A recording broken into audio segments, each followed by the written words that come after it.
Prime time local news, serving the Lakeland and Midwest regions. Good evening and thank you for joining us. With both Alberta and Saskatchewan starting to gradually reopen parts of the economy, Lloydminster is stuck in the middle, unable to reopen due to an outbreak at the hospital. The City of Lloydminster provided a COVID-19 update today.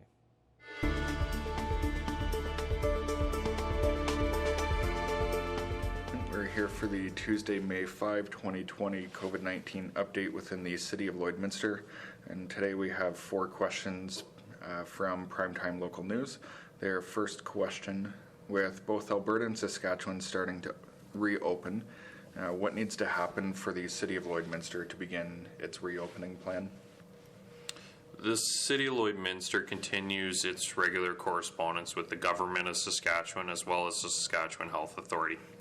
As this is a health matter, we appreciate their guidance in determining the next steps for our city. We also recognize that allowable businesses who can safely operate are eager to return to modified operations. However, a timeline for reopening the community remains unknown at this time, and we wait direction from the province. The city continues to update its COVID-19 website, so if you are looking for information, please visit the city website. And question 2, is the city still committed to following the Saskatchewan reopen plan? Yes. The City of Lloydminster does remain committed to implementing the Reopen Saskatchewan plan for the City of Lloydminster on both sides of the border. It's important to note that per the Lloydminster Charter, the City of Lloydminster is compelled to abide by orders issued under the Saskatchewan Health Act, which we have seen in the province of Saskatchewan. And question 3, does the city wish it had received more communication from the Saskatchewan Health Authority and the provincial government regarding the outbreak in Lloydminster? Throughout the COVID-19 pandemic we are under, the city has been in regular contact with both of our provincial governments and health authorities. Considering these recent events, there does appear to be a disconnect, to which we do not fault the Government of Saskatchewan or Saskatchewan Health Authority. We believe all parties have heard our concerns, and we remain hopeful the issues raised are being addressed and will lead to a path of correction. And question 4, is the city concerned as other nearby communities on both sides of the border start to reopen? As our neighboring communities begin to reopen in respect to their province's phased-in reopen plan, we do not anticipate there being any issues. We understand those living in Lloydminster may be enticed to travel outside our community. And for those who choose to do so, we encourage them to continue practicing physical distancing and best hygiene practices. Even though we're going to see the economy gradually open in our city and in our regions, we cannot undo all we've accomplished to this point. City Council has approved a revised budget for 2020, and Eric Bay has more on the changes. City Council has approved the revised 2020 budget, which will see spending drop by roughly 3%. The original budget was proposed in November 2019, but was revised because of coronavirus. We limited the amount of what was being purchased, or the administration came forward and suggested they could live with less. The bare necessities were proposed rather than they had a slightly bigger plan. From that perspective, the heat exchangers at the pool, from the original budget, we had a significant savings, so that was able to be realized in the budget right now, which at the end of the day saves money for the city. From that perspective, I'm just getting to that list myself. And the Alberta Law Enforcement Response Team will be making its home in the border city, and City Council has moved that process a step forward by approving the use of the second floor of the RCMP building for the Alert team.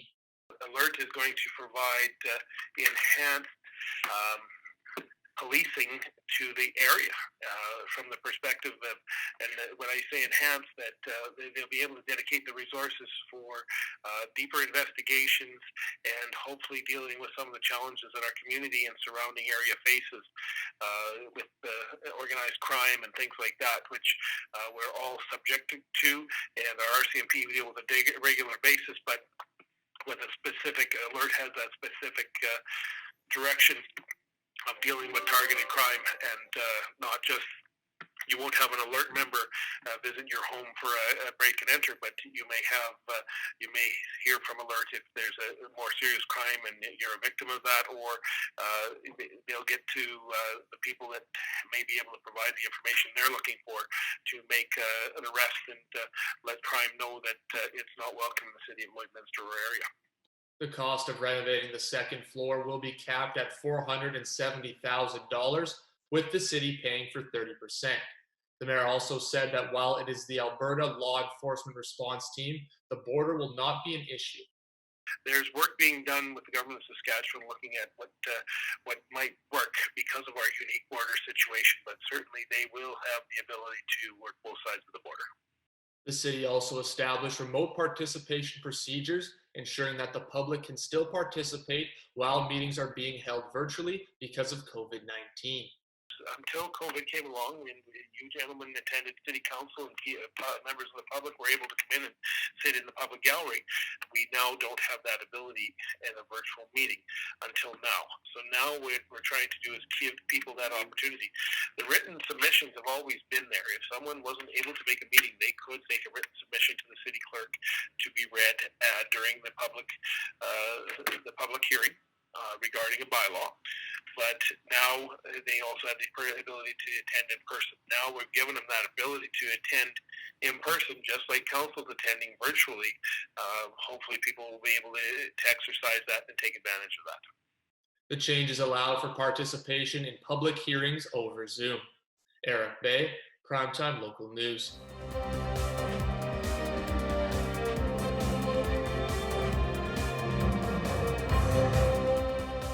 I'm joined today by Sherrie Holmes. Sherrie, thank you so much for joining us. You're out in Ontario today. How are things going with you today? Oh, thanks so much for having me. You know what? It's not too bad. Ontario's still a little bit on the chilly side, so I could do with some warmer weather when I'm stuck home, but that's all right. Well, Sherrie, one of the things that we wanted to talk about, obviously, during this pandemic, a lot of things have changed. You're known for your shows on television, along with your dad and your brother. How have things changed now for you guys? First of all, with production, I assume you probably had a lot of things that were on the go or getting ready to go? Yes, ma'am. We were actually in the middle of filming a new series with CTV, and unfortunately, we couldn't keep filming that show. So not only did the construction have to stop, the filming had to stop, and now I'm just at home with my 1-year-old daughter, and so it's very different that way. That I didn't take much of a maternity leave, and now I am spending that extra time with her, which is wonderful, but it's really hard to take a step back from work and just to see the differences that are going on in the world. It's really crazy. Now, you have basically grown up on a construction site your entire life almost. How do you see things changing, Sherrie, going forward now? Because we've got the social distancing. We don't really know how this is all going to play out. How do you see things going forward with building homes and businesses? Well, so far, I think it has been kept social distance. So any job sites that were already on the go could sometimes still be kept. So my husband's still at work. As long as, trades stay apart, and they literally work in almost shifts and stay away from each other. And I think a lot of that's going to stick around for the next little while, because we have to start opening things up eventually and continue our work. So what I think is going to happen in the future is just kind of going to be a little bit more quieter job sites. But, it could be good. It's going to take a little bit longer to get done, but at the same time, at least everyone's safe. And we can take our time and do our job right. Now, Sherrie, we were originally scheduled to do this interview to talk about the skills competition, national and Alberta, but unfortunately both of those have been cancelled. Alberta is doing a virtual version still, but one of the things that you really work on promoting is women in the trades. How was it for you? I mean, obviously you're in a little bit of a different scenario because your dad kind of brought you to the site younger, but how is it for you when you're promoting this, and what are some of the things that you tell women who want to enter the trades or who are thinking about entering a trade? Well, first of all, it's so sad that all the Skills Canada competitions and everything had to be canceled, but it is understandable. Everyone has to keep safe. They do such a wonderful job promoting youth and women in the trades. It's amazing. And I am lucky with the way that I grew up in the trades. I had kind of a built-in mentor, so I had someone to look up to and someone to talk to.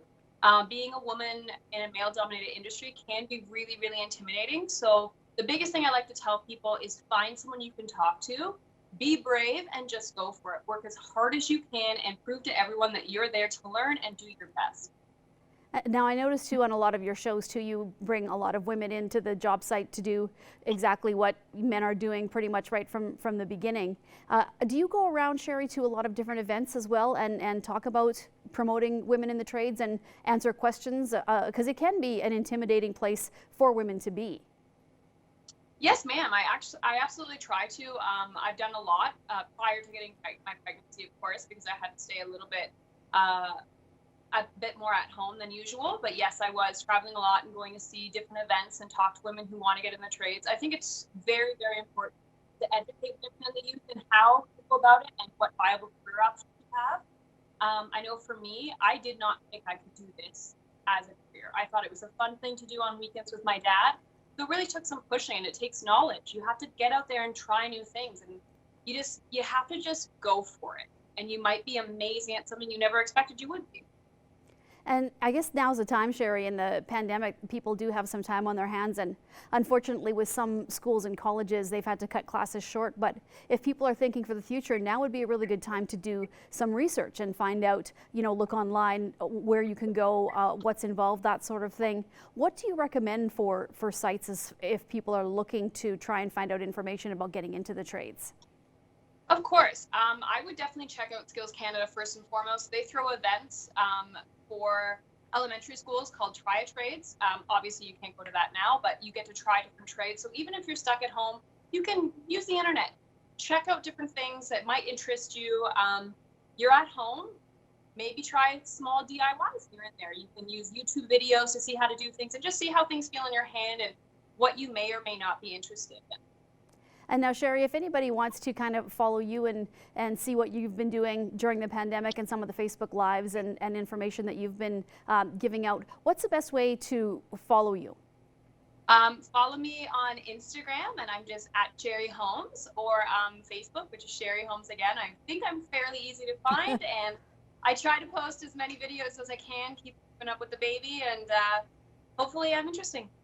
All right, Sherrie, well, thank you so much for speaking with us today. I wish it was under different circumstances, but perhaps when things get rolling again, we can chat again about how everything's opening up and everything is just booming in the trades again. So thank you so much for speaking with us. We really appreciate it. Thank you for having me. Have a wonderful day. Thank you. Bye.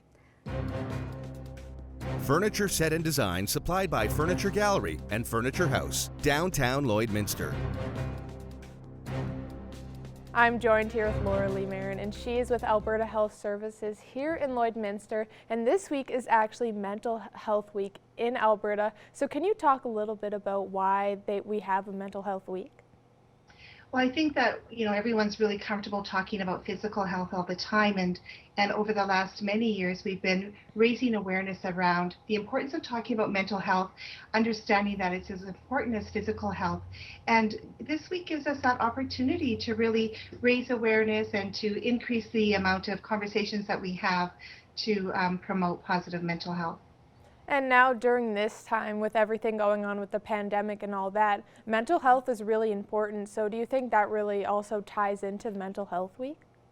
Well, we're experiencing a lot of things that we've never had to go through before with this pandemic. And so it's important for us to do things that really are intentional about taking care of ourselves. And for many people, they're learning new ways to do that.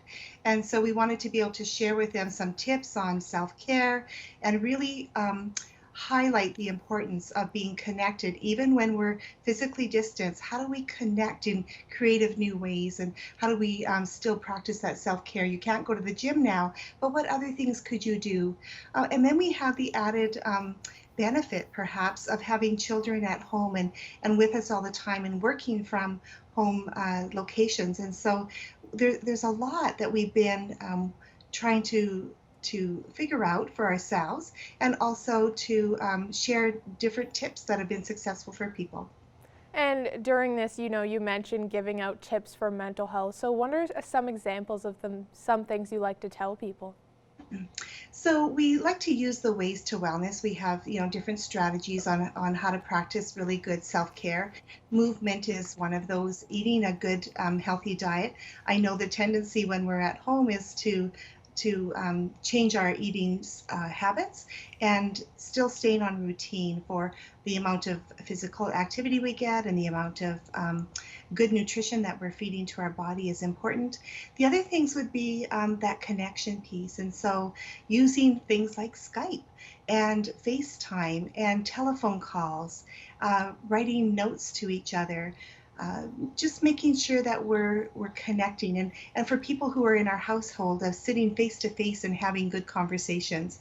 No texting from the basement to the upstairs. Actually get in front of each other, for people in your household, and have those good conversations. Other things like laughter. And we have that old saying that laughter is good medicine. And in fact, it's great medicine, particularly for your mental health. And so finding ways to add laughter to every day, even in these hard times of, watching those funny cat videos or a good comedy, or learning to tell jokes to each other as a family. All of those things can really benefit you. And if you are having kind of a hard time and you end up having a good laugh, just paying attention to how you felt before you laughed and then how you feel now after that laugh, and you'll see such a significant difference. Sleep is so challenging for people right now, and they have a lot on their mind. We've had lots of people who aren't working now. There's been job losses, or they're working from home. Just life situation has changed so much, and it's had an impact on our sleep. So making sure that you have healthy sleep habits, shutting off those devices an hour before you want to go to bed, and really limiting yourself on the amount of time you spend in front of a screen. And here in Lloydminster, we're lucky to have Project Sunrise. So can you talk about some of the resources that are available from there? Thank you for asking that. I'm so excited about Project Sunrise, and last year we launched the website lloydminstermentalhealth.ca, and so those ways to wellness, those strategies for coping, are on that website. And so you can go there and you can learn about mental health. You can learn ways to promote positive mental health. If you're experiencing a mental health problem, or supporting someone who has a mental illness, lots of great information there. But most importantly, if you are experiencing that mental health problem, it helps you to know what services are available for you to reach out and ask for support. So there's so much strength in asking for help, and we want people to really recognize that. That's another thing about Mental Health Awareness Week, is that we're really looking at ways to reduce the stigma around asking for help and around talking about mental health. Well, thank you so much for joining us, Laura Lee, and thank you for sharing all the information and tips that are out there right now. You're welcome. Thanks for having me. Thank you. Take care.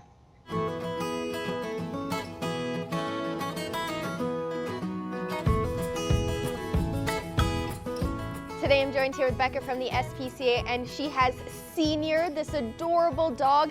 Tell me right away, Becca, who is Senior and how did he come to the SPCA?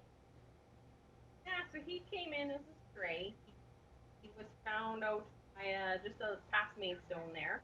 And yeah, he showed up on a farm that, they had a couple other dogs and he didn't really want to leave. So they think maybe someone kind of left him or something like that. But yeah, so he just kind of came to us last Wednesday, I believe, and he's been happy and jumpy ever since. So does the happy and jumpy really go into his personality? Tell me a little bit about how he interacts with other dogs and seeing the cats passing by as well.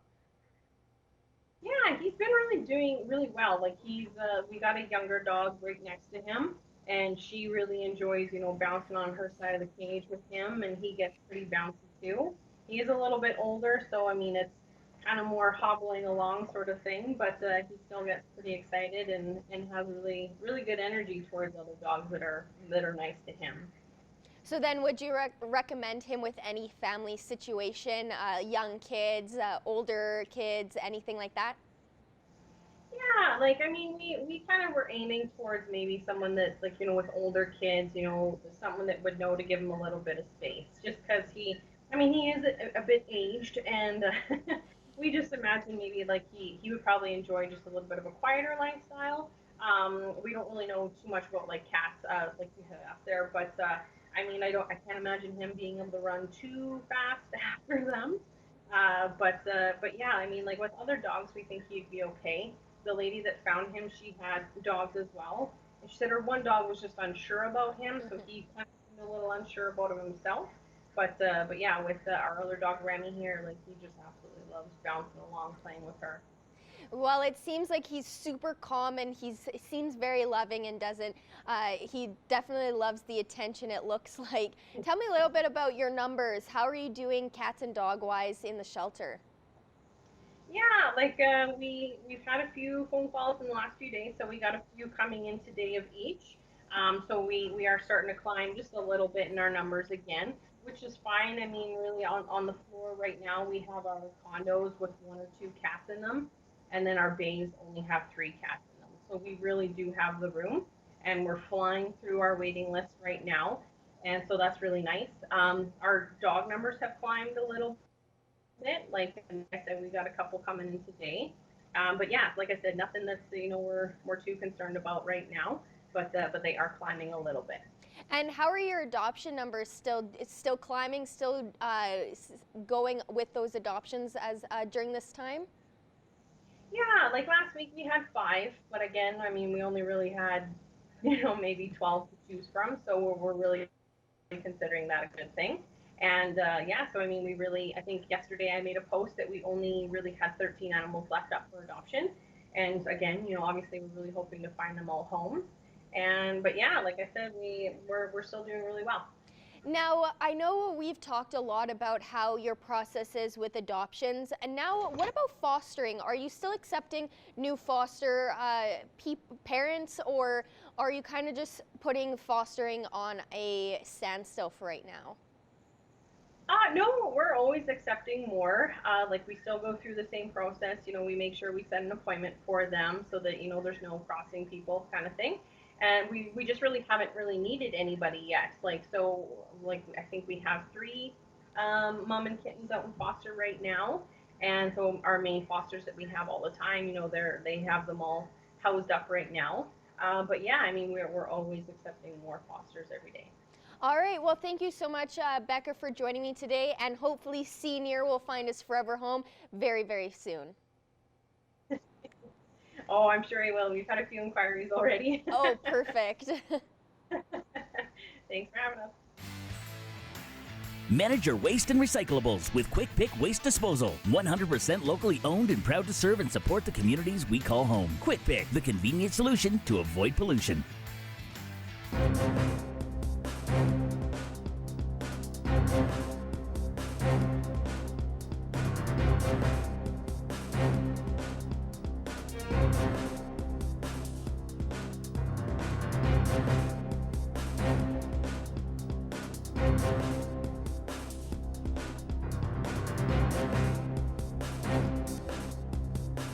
I'm very pleased to be joined with Cam Wheeler, who's part of the Lloydminster Muck Run. So Cam, first off, thanks a lot for joining me today.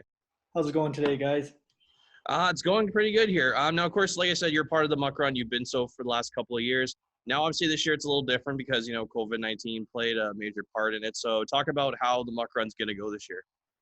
Yeah, so this year, the Muck Run, we're actually going to do more of an online type of Muck Run where we want everyone to send in some videos of some obstacle courses and also just a workout challenge. So what we have is we've got basically 3 or 4 different types of events going on. So we have basically 5 categories. So 3 are for the adults, 2 are for the kids, just because we had a mini Muck Run last year as well. So we've got most creative obstacle course for both adults and kids. And then we also have most likes. So once you share it on your pages, get everybody to like it, and we've got some prizes to go around there. And then also on the 3rd category for the adults, we have a workout competition. So basically that is, we're doing 9 push-ups, 9 sit-ups, 9 squats for 5 sets. And then you do it for time. You post your time, and the fastest person to complete those 5 sets wins a prize as well. So just trying to get everybody involved and get everybody outside and doing some stuff that they can do with their families. Absolutely, because staying active, of course, is pretty key, especially during this pandemic. Now, when can people start submitting? I know Muck Run was, scheduled for this weekend, but when do you guys start taking in videos for for the people who want to participate? We're going to start this on May 9th, and we're going to run it to May 16th. So you can submit your videos whenever you want from that date to the end date there. So what you're going to do is you're going to tag at Lloyd RHF, so that's Lloyd RHF, and then you're going to also use the hashtags online Muck Run and Lloydminster Stronger Together hashtags. And then so we have 3 categories for adults and 2 categories for the kids. So we have most likes for both adults and kids as well. And then we have most creative, which is for the adults and for the kids as well. And then we also have a committee that is going to be the judges of that, most creative. And then we also have what we call the quickest time workout. So we have a 9 push-up, 9 sit-ups, 9 squats, 4 time, and then post your time, and the fastest time wins a prize as well. So, and there's a whole bunch of prizes. There's Yeti mug packages, some baskets, some gift cards, all of those things. So there's going to be some good prizes out there for people that submit their videos. Now, when of course it was announced that that the Muck Run had to be kind of done a little bit differently this year because of COVID, and what made you guys come up with the idea to do doing it this type of way? Well, we didn't want it to be totally outright canceled. You know what I mean? Exercise is probably a big thing for most people and a lot of people. So, we wanted to bring, the community together still, because it is a fairly big event when it goes down in Bud Miller, right? Family, friends, cheering people on, you and your friends, your family doing the run just for, fun or for being the best too. So, we came up with this idea just based on that, social media is a big factor right now in the pandemic, whether it's Zoom meetings, Facebook meetings, stuff like that. So, we wanted to bring the social media aspect to everybody, and that's what everybody's looking at too. So we can get some real good comments and some real good videos up, and I think it'll, even give us some great ideas for maybe even next year's Muck Run. Some obstacles maybe, and that kind of thing. So it could be really interesting to see what comes of it, and Muck Run 2021 could be the best one yet as well. Well, Cam, I really appreciate your time giving us all that great information. Hopefully everyone participates when they start submitting their stuff on May 9th. So thanks a lot for joining me. Absolutely, Connor. And I can't wait to see your video of the 9 push-ups, 9 sit-ups, and 9 squats. I will. We'll see about that. But thanks again, Cam. Awesome, man. Have a great day.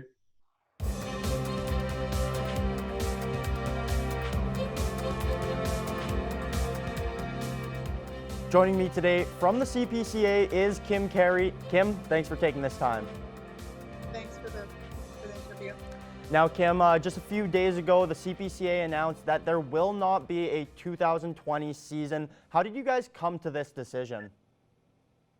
A lot of factors were taken into account to come to that decision. A lot of our shows, of course, with the restrictions that there is on the amount of people that can be in one area at one time, was a big factor. There was a lot of our shows who had to cancel because of that. We had to take into account our drivers, and a lot of their sponsorships were dropping out as well. So in whole, we just tried to make the best decision we could for the association, the drivers, our show committees, our sponsors, and everyone involved. Now, Kim, how is this going to affect the different drivers in the CPCA and as well the employees of the CPCA? They're keeping on myself as well as Carolyn McKenzie. Carolyn does our social media, and then I'm the office manager, and I do our sponsorship and sales as well. So they're keeping us on. The drivers, it's going to affect a lot with no sponsorship. or shows coming in, that's their only two sources of revenue. So that's going to be huge for them. Guys are going to be worried about trying to feed their horses all winter. What's going to happen from here? Now, Kim, the Calgary Stampede was announced earlier this year that it was canceled as well. Do you think this maybe even puts that perspective in people's minds even more about how serious this is? Something like the Stampede that hasn't been canceled in however many years being shut down? Yeah, for sure. I mean, we all felt like it was probably coming, but we were hoping that, maybe by some fluke that restrictions would be lifted and everything would change. But when Calgary canceled, you know that it's really serious. Now, Kim, do you guys think that there's going to be any further precautions that you guys take in the future? In all honesty, Evan, that isn't something we've discussed yet. We're just kind of basically just trying to get through this year and then see what happens on the other side of it, and then from there'll be definitely something that we're gonna have to look into. Now, Kim, how big do you think this hits the chuck wagon racing community? Really, just for people trying to get into it or people trying to continue it, right? Having this season off. It hits them huge. We had quite a few new drivers. The CPCA was actually up to 30 drivers this year, which was exciting for us because we did have new blood coming in. So it's going to be really hard for people first starting with no sponsorship coming in to keep going. And it's going to be hard for guys who have been running for a lot of years to keep going. Now, final question here. This might be the last thing on some people's minds, but does this mean that Todd Baptiste will still be the reigning champion in the 2021 season? Oh, yeah, for sure it is, yeah. Awesome. Well, Kim, I appreciate you taking this time, and best of luck in the summer and trying to sort your way through all this COVID-19 business. Thanks, Evan.